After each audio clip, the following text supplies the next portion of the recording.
Olá, caríssimos irmãos e irmãs. Vamos hoje partilhar as leituras do dia da festa da Assunção de Nossa Senhora. Primeira leitura tirada do livro do Apocalipse de São João, capítulos 11, versículos 19a, capítulo 12, de 1 a 3.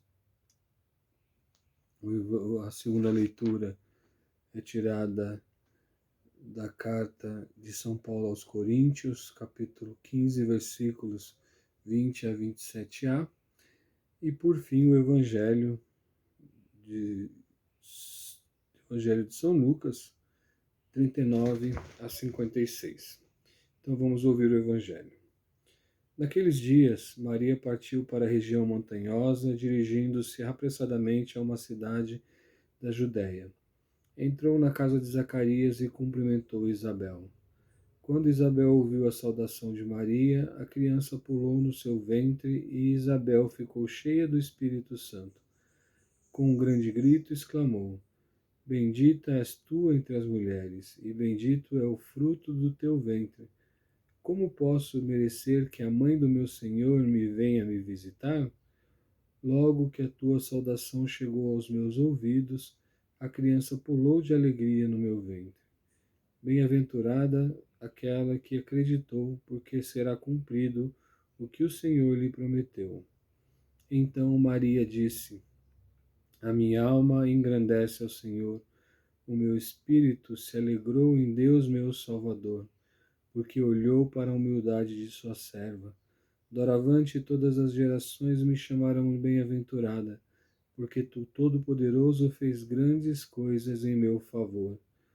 O seu nome é santo, e sua misericórdia se estende de geração em geração a todos os que o respeitam. Ele lhes mostrou a força do seu braço, dispersou os soberbos de coração, derrubou do trono os poderosos e elevou os humildes. Encheu de bens os famintos, despediu os ricos de mãos vazias. Socorreu Israel, seu servo, lembrando de sua misericórdia, conforme prometera aos nossos pais, em favor de Abraão e de sua descendência para sempre. Maria ficou 3 meses com Isabel, depois voltou para casa. Palavra da salvação, glória a vós, Senhor. Caríssimos irmãos e irmãs, esta palavra que nos dirige o Evangelho de hoje, nós podemos dividir em 2 partes. A primeira delas, a ida de Maria à casa de Isabel. Maria, ao saber que Isabel havia ficado grávida e, coincidentemente, as duas estavam grávidas, né? As duas por ação e obra de Deus, a primeira, Maria, por obra do Espírito Santo, e Isabel, já em idade avançada, por obra de Deus, se engravidou. Então, Maria fica sabendo e sai apressadamente para ir ao seu encontro. O Evangelho diz que ela passa por uma região montanhosa e vai ao encontro de Isabel. Portanto, essa primeira parte, nós podemos destacar a servidão de Maria. Assim que ela soube, ela já se colocou a serviço de sua prima Isabel. Maria como serva do Senhor, como serva do próximo, como serva de sua prima Isabel. Então ela se coloca à disposição. A segunda parte, o Magnificat. O Magnificat, alguns estudiosos colocam ele na boca de Isabel e não de Maria. Alguns dizem que era um hino de louvor das antigas comunidades cristãs e colocam ele na boca de Isabel, mas outros dizem que fica melhor na boca de Maria. E aqui, na verdade, ela está denunciando as injustiças daqueles que oprimem o povo, daqueles que oprimem o povo sofredor, porque ela usa os verbos sempre no passado, elevou, derrubou,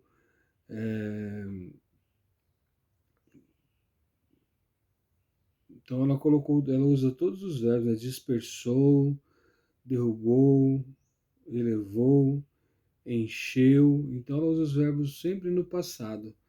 Então, podemos dizer que este é um hino que mostra o poder de Deus contra aqueles que oprimem o seu povo, contra aqueles que oprimem os mais pobres, os mais necessitados, os mais desvalidos. Isso é o Magnificat. Então é justamente essa fala de Deus contra aqueles que oprimem. O Evangelho termina dizendo que Maria ficou por 3 meses com Isabel e depois foi para casa, para a gente ver o quão serva ela foi, né? Porque nós sabemos que uma mulher, quando fica grávida, os 3 primeiros meses são os mais complicados, né, de uma gravidez. E Maria ficou ali o tempo inteiro com ela durante esse período tão importante numa gravidez. Maria, a serva do Senhor. Na segunda leitura da carta de São Paulo, nós já sabemos que a comunidade de Corinto era formada por diversos povos, né?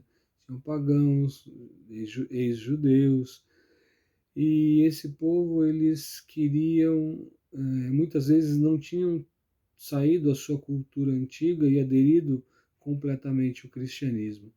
E aqui na segunda leitura de hoje, São Paulo escreve para falar sobre algo importante, que é sobre a ressurreição.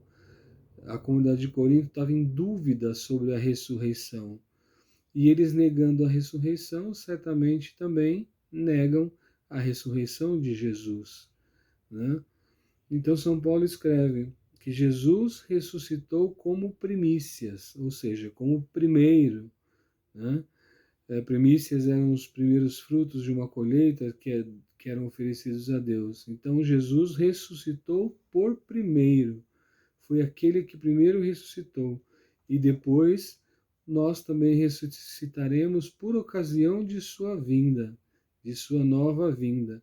Então São Paulo ele reforça que sim, que Jesus ressuscitou e que nós também ressuscitaremos por ocasião da segunda vinda de Jesus.